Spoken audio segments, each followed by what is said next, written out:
Hi, Goran. How are you? I'm awesome. Thank you so much for jumping on today. I'm really excited to deep dive with you and really share about the 3 stages of breakups. Goran is a communication coach, and we are jumping on and sharing today about the 3 stages that we go through of a breakup. And the first stage, this is going to be a 3-part series that we're creating today. And the first stage that we're talking about today is the pre-breakup. So basically, we're sharing our wisdom and inspiration on breakups because this is something most of us face in our lives.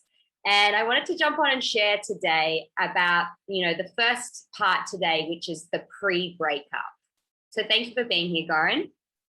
Welcome. Yeah, I'm happy to be in this container as well. Amazing. So I think the thing I'd love to start talking about today is, how do we know whether or not we should break up? And I just wanted to get some of your wisdom on that. It's like, I think a lot of us stay in breakups, stay in relationships unsure of when to break up. And so I just wanted to get a little bit of your wisdom today of like, how do we know if we should break up? And what are the steps that you think people should take into understanding whether they need to break up or not? Yeah, thanks for this really deep question. And fun with your little word twist. I mean, we have also people that stay a long time in a breakup. So the phase, it can become a phase and not just like a instant event. And probably this is pretty much reflecting up on the fact that you are not sure if you should break up or not. Mm-hmm. So I think there's not really like a rule of thumb, but it's like important to check in with maybe different formulas or different checklists. Yeah, we provide later on as well. But for me, it's like the basic thing is relationship should be not suffering. Relationship should be providing energy. It should enrich you and make you lighter, which doesn't mean necessarily like the super easy path. But what I just took some years ago was the sentence, every relationship is just as strong as their shittiest moments. Yeah. Yeah. How do you think about that? Yeah, I love that. Relationship is incredible. I love that. Yeah. Well, tell me a little bit more about what you think of that saying. Like, what do you take out of that? I think the sustainability or the stability of a relationship comes with how much we are capable to handle these shitty moments. Mm-hmm. Speaking about hard times and conflicts, and the ability to reflect upon how much is my share, my part in, okay, we fucked it up this time, or this day went really weird. Mm-hmm. How much we were capable to say sorry, how much we are capable to take a sorry, or can you forgive me? Mm-hmm. Because sometimes everything happens just on the layer of communication. Mm-hmm. Yeah. But it has to be integrated, it has to sink in, it has to be embodied.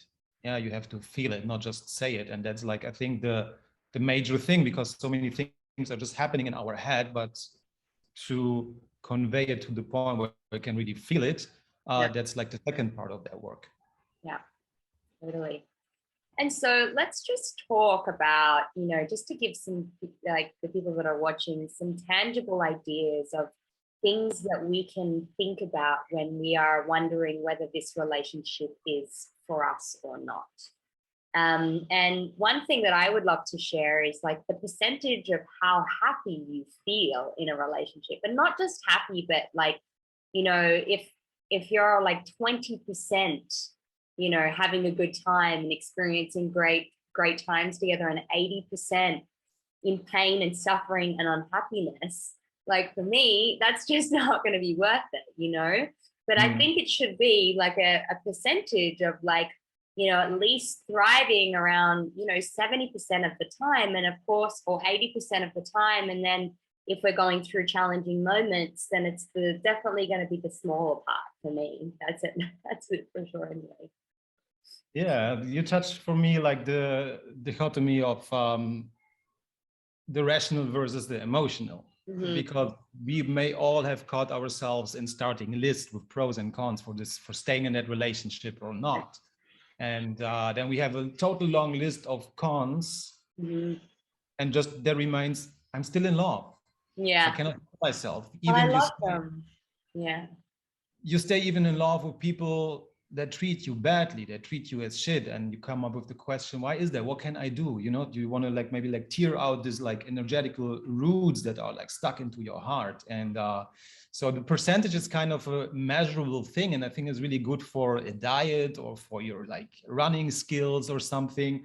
But really, when it comes to hard decision, there's like, yeah, kind of a conundrum, you know, like a layer that's is so not fathomable for us, and it's like a weird mixture of the experience, the expectations, the emotions, the biology slash the chemistry behind all that, which drives us often very crazy. And that's probably like one part to refer back to our first sentence.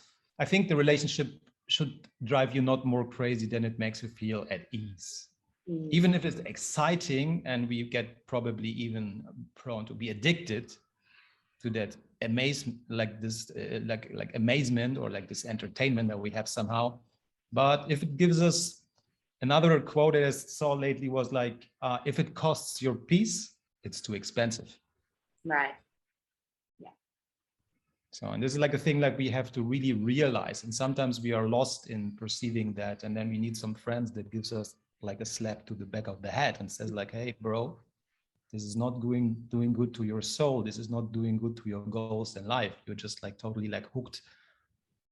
Yeah, it's like, are you thriving or are you surviving? And I think that's also a really great thing to say. It's like, yeah, beautiful. you know, are you growing together? Are you becoming the best version of each other? Or is this person making you constantly feel negatively and bringing you down and causing you, you know, a lot of pain? And I think that was also something that, you know, is also a great gauge, is like, you know, relationships are supposed to lift us up and make us feel good. You know, obviously we go through challenges, but overall, I think some people get this idea that, oh, relationships are hard and they're, you know, this is what happens in relationships. And to a degree, yeah, there's going to be things that come up. But I think generally overall, like we should be, you know, adding value, not taking it away. And who does this person, like what, you know, is this person turning you into somebody that you don't want to be, rather than helping you to thrive to be the person that you are wanting to be? That's a very beautiful stance. So, and I just remember like the very beautiful relationships I was in my life, when I really like wrote my journal, and I was like, she really makes me want to be a better person. Right. Yeah. So this is the moment of recognition that just like in the presence of the beauty of love that I experience with that person, I really feel I just want to be still better. You know, she motivates me so much. And that for me refers to a quote I just received from one of my favorite couples I have here on this island. They said like, look, we make it now since 6 years. So, and I think like the major secret we can reveal is that whenever we fight not against each other, we fight for each other. Yeah. Yeah. And that really touched me. That was really like, oh, deep. Yeah. So it's just like a different notion, you know, but I think like, unfortunately, a lot of us fall into the trap of fighting against each other for the sake of being right. And I think if just one person is right in a relationship, no one is right. Yeah. Yeah. And another thing that I heard, you know, not that long ago was like, you know, we all get triggered in relationships. We all have, you know, triggers coming up. And I think rather than fighting against each other with our triggers, we're working as a team to work through the triggers, you know, because we're always going to have things that come up. And how can we, you know, and generally it's from past experiences like our childhood or previous relationships where we've been hurt. And often, you know, someone can come back at you and be like, well, it's, you know, it's your fault that you feel like that. It's like, hey, actually, what's going on underneath that? And how can I support you and work through that with you, rather than like, you know, blaming each other or shaming each other for it? And I think that's another really beautiful way to think about it. Another thing I want to talk about is like, you know, I want to talk about red flags and how, you know, when we're first dating and we notice red flags coming up and people can, you know, don't want to see them, or So let's just talk a little bit about the start of a relationship and knowing, I guess, whether it's going to be something that is going to be a successful long-term relationship, or are we ignoring red flags? Mm-hmm. It really inspires me to, I shared already, but it's like just too funny to not repeat it. That sentence I borrow now from that comedy show I visited lately, where the comedian said, when it comes to relationships, I have really one golden rule of thumb. And the rule is, as soon as I see 3 red flags, I become colorblind.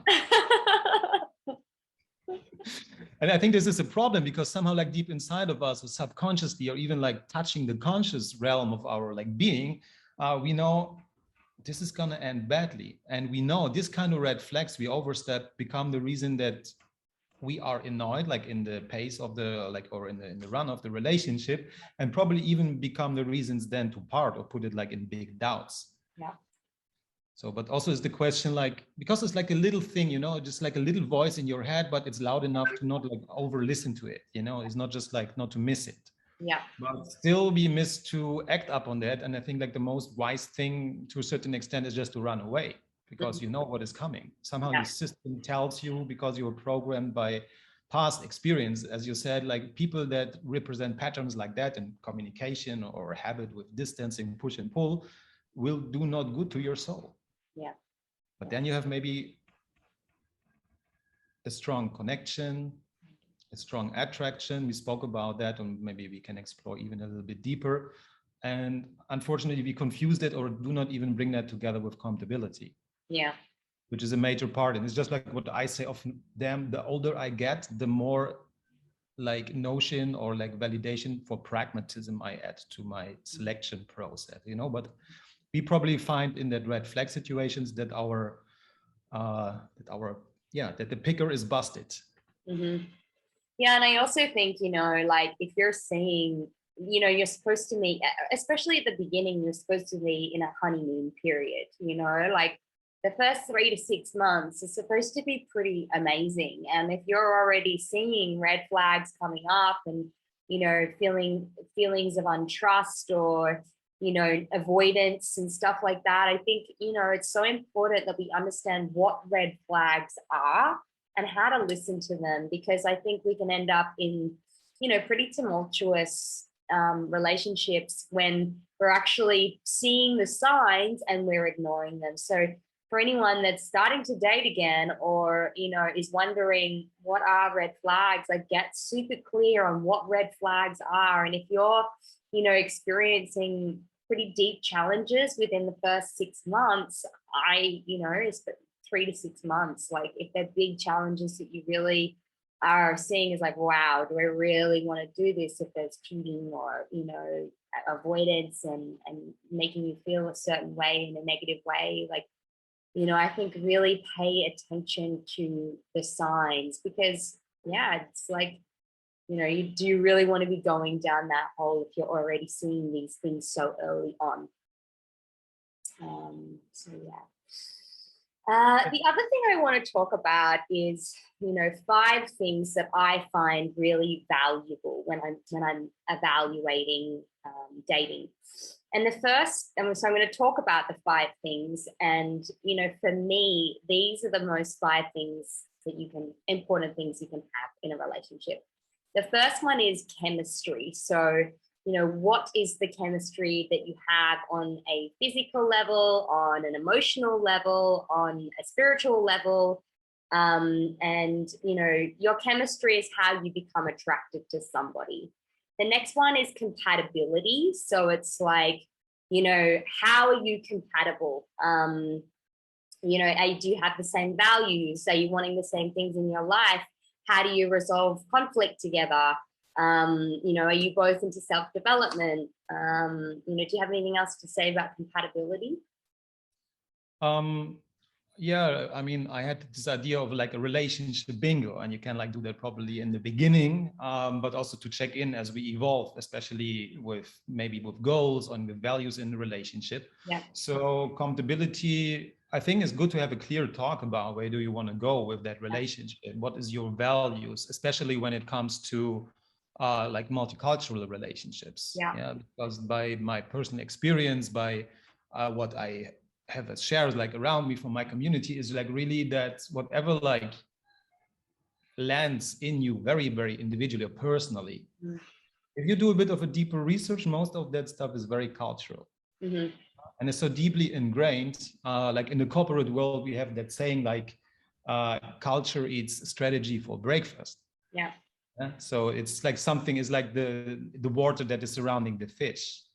So, and we are not even aware of why we are having like this kind of like models for male and female. Why do we have this preference? Why do we expect habits from the other one in terms of courting? The 5 languages of love are like a very good thing. And then is the question, so do I want to communicate in mind to me, or you like should communicate in mind towards myself?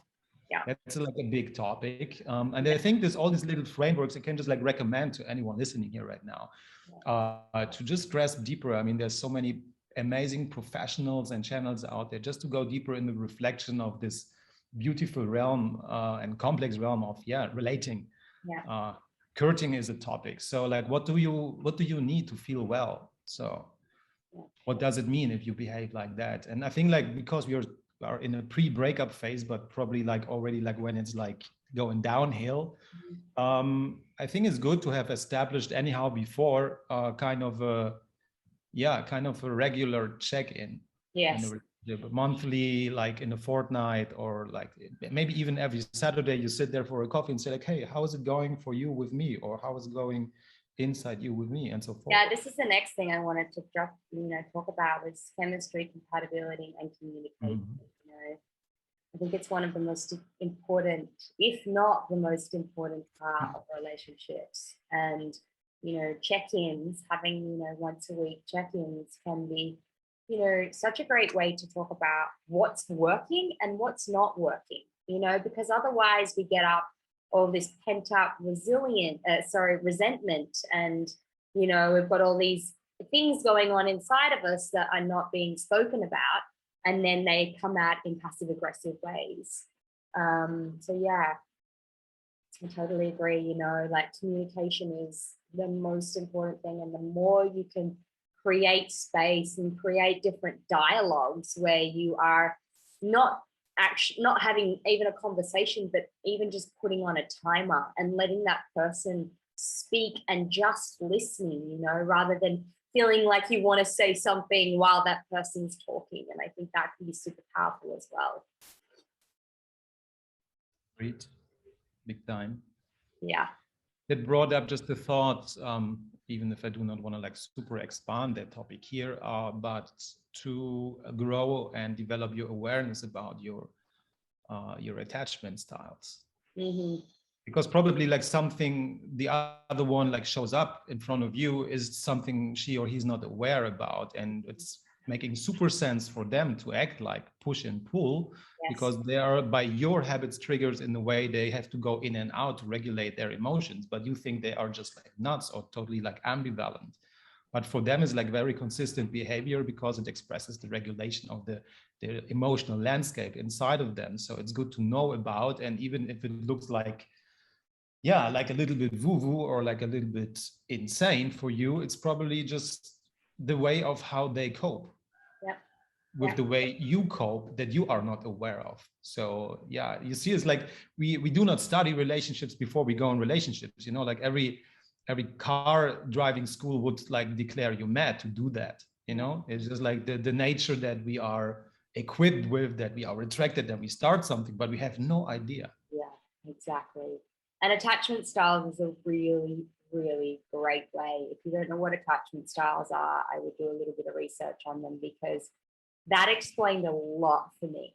After I'd been through relationships, I'm like, what is going on? And once I understood attachment styles, I was understanding, number one, while I was constantly being in the similar kind of dynamics in relationships.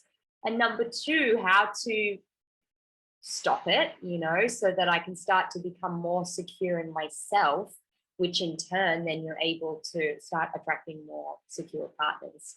And I think, when let's just talk about the anxious and avoidant dynamic. If someone's avoidant and you're becoming more anxious, you can understand why, and why, why you're starting to feel these tendencies around this specific person, or, why you felt so comfortable in one relationship but not in the other. So, the attachment styles is just such a great thing to learn about relationships.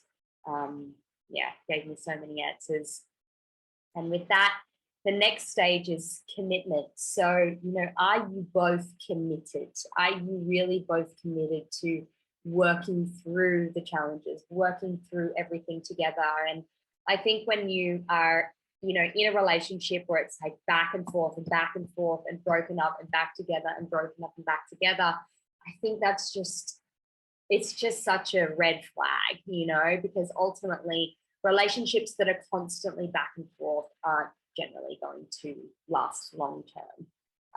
I think if you're having arguments or things are going on and you're so committed to working through them, or, finding a coach or finding a therapist or finding someone that can help you to work through the challenges, that's the most important part. But if you're going back and forth and in and out all the time, it's so deregulating on your nervous system, because there's no safety, there's no security in knowing that person's going to work through the challenges with you. Yeah, so that's the commitment part for me. Do you have anything else to say on that? Yeah, definitely. Just like two things popped in my mind whilst we were talking. So, and the first one is like the challenge that we have being like in constant exposure to like the vast amount of possibilities, especially speaking about the like seducing power of like online dating apps. So, and one part of jumping into commitment, once we jump in a relationship, for me, especially as like a fair amount of us like meet on online dating platforms, don't want to name them here. We know like the suspects, is the question. I brought up that question. Hey, dear, how does it feel like we met on that application? How does it feel to delete that for you? Mm-hmm. And you delete that for me. So we made it a ritual. Mm-hmm. But then you probably find out, oh, maybe you have an insecure moment and you just like catch yourself loading that up again to just like let your mind wander. Mm-hmm. And you find out then, oh, she's still there. Yeah. She deleted the app, but not the profile. So I think like we really have to make it a ritual, like a commitment ritual, to first delete the profile, then delete the app. It's set up in 10 minutes, no problem. But I think it has such a power in times of, because I think that's an insecure element that remains in the back of our heads. Yeah. Because we know it's a chance of luring out. Of course, like the colleagues can flirt. There can be like some peasant and just like approach him or her, Yeah. But I think that's very important if we really speak about commitment, because I think this tendency and this possibilities and other possibilities and like a lot of like connection possibilities, of course, bring us more likely into the experience of situationships. Situationships, I love that. Situation. I found like that was one other like beautiful term was textationship. Yeah. And getting clear. I think getting super clear, on what you're committing to, because I think we can have a different idea of what commitment is. What are you committing to? What are our boundaries? What are our needs? What are our desires? There's a really great conversation you can have called RBDSM, and it's relationships, boundaries, desires, safety, and meaning. And I think when you can deepen your conversation and really talk about, like, where do we stand? What's going on here? Really, and doing that from a really early part of your relationship, you're going to really be able to open that vulnerability and talk about what you really want. And the sooner you can do that in a relationship, like have that conversation, the more you can get super clear on whether it's a good match for you. What are your desires? Do you want to be in a committed long-term relationship, or are you just looking for a short-term casual experience, And I think the more we can start to share this vulnerable part of ourselves and share our truth and share what we really want, I think there's also a lot of value in being able to have those conversations early on. This implies like self-knowledge in self-awareness. Yeah, and I think like a lot of self-awareness definitely is fueled by the experience of being in a relationship, to find out, oh, I maybe do not want that, contrary to my initial introduction sermon that I gave to you. I'm sorry. I just found out I'm maybe not that kind of person. I mean, that space has to be given. But I think like the check-ins are very good for to see that development and like how honest you can be with yourself, hands to the other one. Yeah, because maybe you haven't learned to speak up for your own really needs, for your really own wishes. And that brings me to this beautiful quote I shared yesterday, that between what is said and meant and not said, a lot of love is lost, by Khalil Gibran. So, and I think one of the most important sentences in any like relationship initiation and breakup communication is the question, what does it mean for you? How do you mean that? Yeah. Because we're so lost in interpretations, and they cause expectations, and they cause illusions, and they cause disappointments. Yes. So what does that mean for you? Because tomato, you never know. Yeah, absolutely. Absolutely. The more you can get clear, the less you're, expecting things and guessing and thinking that was said that. And getting super clear, going back to the communication, getting super clear so that there is less room for not knowing and more room for clarity and intention. Amazing. And the last thing I want to talk about is adoration. And this is a really beautiful thing that I think we should all have within our relationships, is, do we really adore, appreciate and respect this person? You know, because if you don't, then you're not going to have that piece of like really, wanting to do right by this person and loving this person from a genuine place. You know, we can love somebody for many different reasons. And I think when you have adoration for somebody, you really appreciate who they are, you appreciate what they're doing in the world, and you're really coming from this genuine place of loving somebody rather than, am I just with this person because I don't want to be alone or anything like that, you know? So yeah, the last piece for me is adoration. That's a really beautiful one. And it comes, of course, like with different flavors for me. Because there's like something genuine you want to feel, or where there's said like, oh yeah, love has no expectations. And I think that's sometimes a lie. Yeah, because somehow like we say it says no expectations, but relationships are about reciprocity. Yeah. So, but I think like what is really like important to like turn the expectations you have into wishes, because they do not come with the weight of you have to. Yes. But with the big chance of I might be positively surprised that you can do as I wish. So, and that's a big thing, because, and then there's also like a big thing, then again, like the magic of communication, as, yeah, we often expect something and the other one to be like a crystal ball reader of our complex entity that we are each, like the little universe. And then we are disappointed that the other one couldn't read our mind. Yeah. But mostly we cannot even read our own mind. How we can expect others to do so? Yeah. So, and for me, like again, like the thing with adoration, I think going back to the cultural question, it comes like really with, I think like with very genuine or like specific codes depending to the culture where you come from. Yes. Because there may be women that are totally like, you can speak about the love languages on the one side, but then we have cultures there is an absolute need of almost like having every time like a bouquet of flowers in your hand once you see her. Whereas maybe like, I don't know, I'm very sure like people in Iran love a lot, like if you come with a poem. I like it a lot. So, but you have to feel inspired to. I wish a poem from you is one thing, but on the other hand, I want to feel called to do that really genuinely from a like inspired and spontaneous place in my heart. And that's then, you see the opposite, or like the counter side of that is the wish versus the expectation. One question I really love when you have check-ins in a relationship, and this is something that, I really love, that you can ask your partner is, how can I love you more? And I feel that that's a really beautiful way of being able to say, like, this is how I feel loved. And as you said, going back to the love languages, because, often we're loving somebody, but it's not hitting us because it's not the way we love to be loved, And so if you're ever having the check-in and you're like, what do we ask each other? How can I love you more? How can I, what do you need to feel loved, seen, appreciated, and adored? And they're questions that I always love to ask, somebody comes to. So I really love it. It's beautiful, and I just have to smile because I like want to reflect upon our tendency to go to the very like flowery and cheerful side of relating, and lost a little bit like the pre-breakup phase. So, I mean, that's one question towards the side, like if you're still like hopeful. Yes. Oh yeah. Um, Yeah. So, and that's probably like two directions. Maybe you want to like try it out, and I mean, like the truth is at the end inside yourself. And I think one important sentence for me is like, never two people break up. No, never what?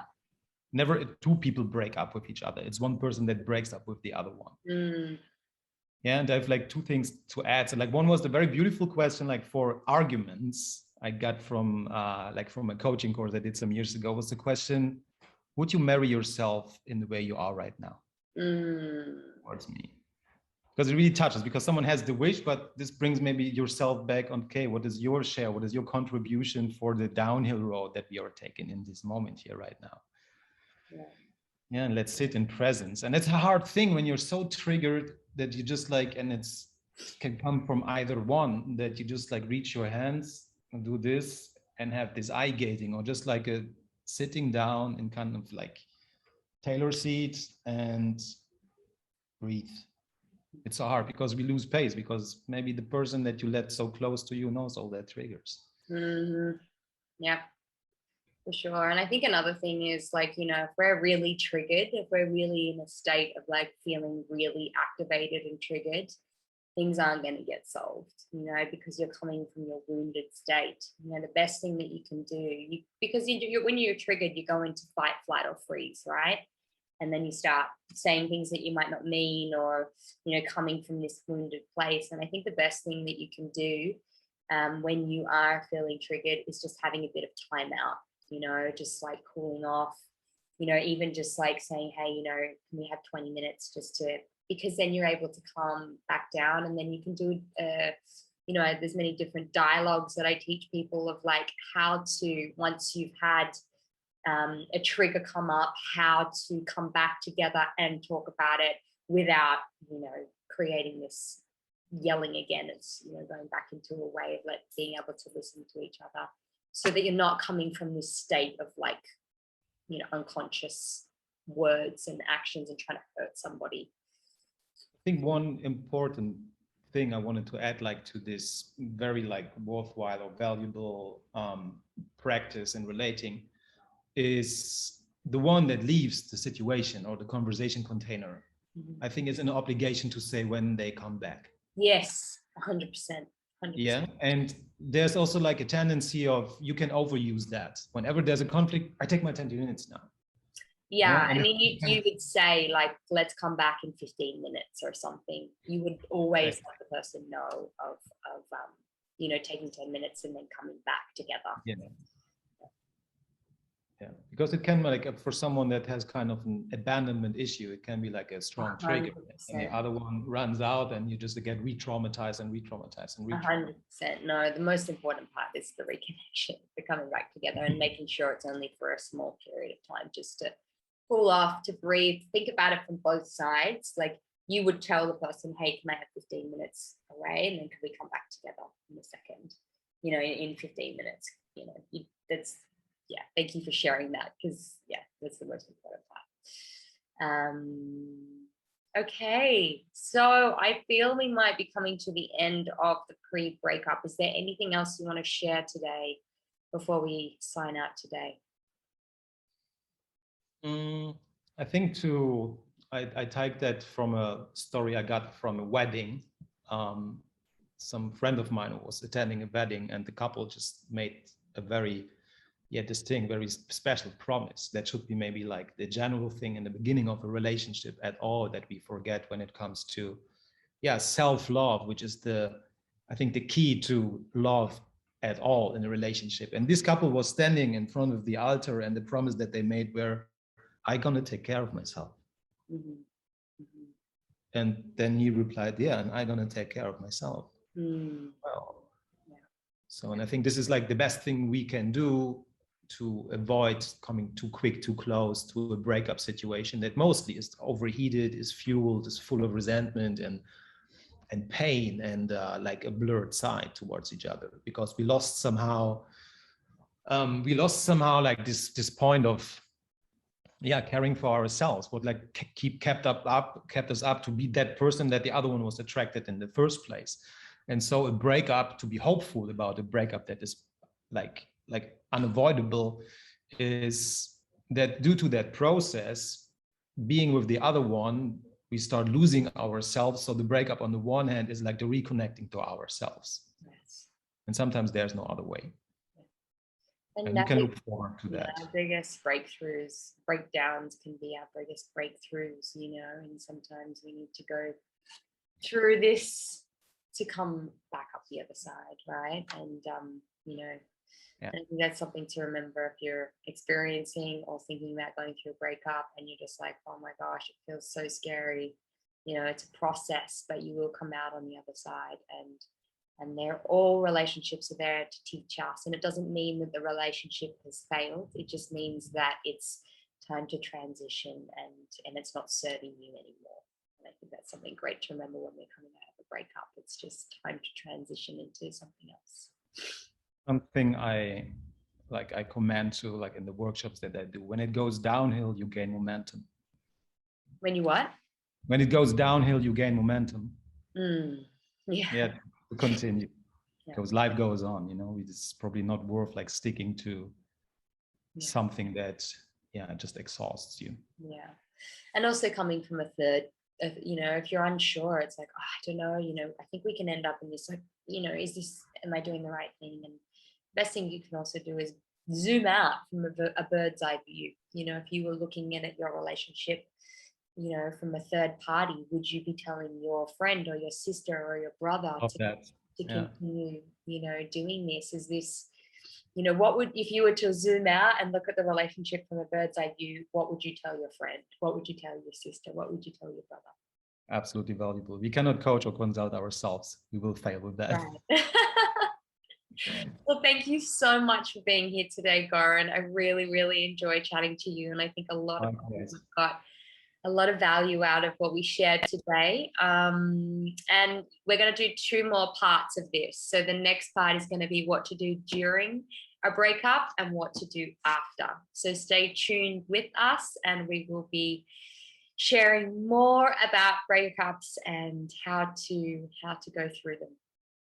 So thank you so much. Hope you have a beautiful afternoon and I look forward to seeing you soon. Bye-bye. Bye, Goran.